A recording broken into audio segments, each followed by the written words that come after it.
नमस्कार। म चाहिँ आज भिडियो बनाउनलाई यहाँनिर क्यामेरा एङ्गल ट्याक्क मिलाएर अलिकति भिडियो बनाएर हाल्नु पर्यो होइन, कस्तो हुन्छ काम चाहिँ यस्तै छ होइन। हेर्नु होला, यताको माटो यता लाने मात्र हो काम चाहिँ, खाने धेरै त छैन होइन। तपाईँहरूलाई अब स्काइहरूमा सिक्नुको लागि चाहिँ अब पुरै यसमै जानुपर्छ, तर अब थोरै धेरै हेरेर सिक्न चाहनु भनेहरूले चाहिँ ट्याक्क लाएर धेरै हुन्छ। अब धेरै सिकायो चाहिँ नभन्नु होला होइन।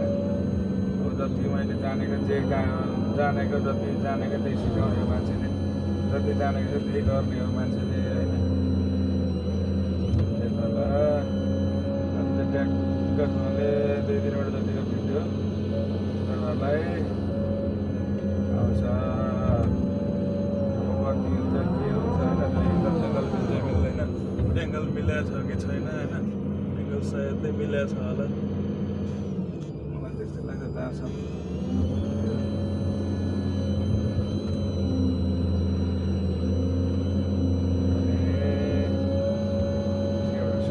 सिकायो मात्रै नभन्नु होला होइन। स्केटर सिक्नुको लागि यति दुईवटा औँलाले हामी चाहिँ अब 2 औँला मात्रै भनौँ भने फेरि अप्ठ्यारो पर्ला होइन। ट्याक्क लाएर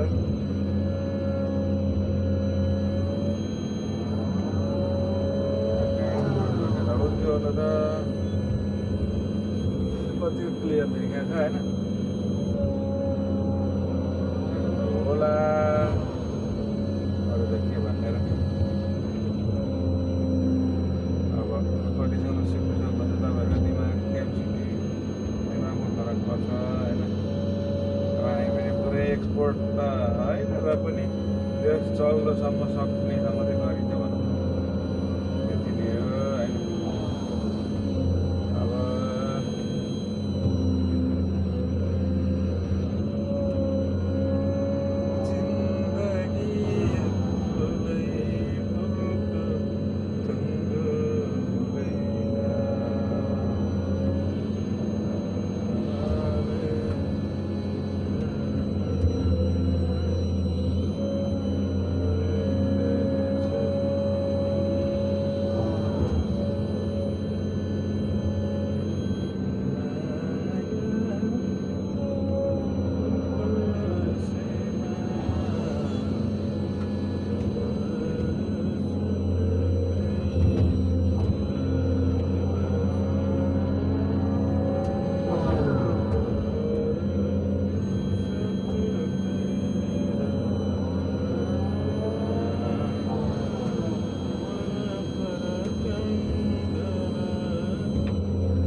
धन्यवाद।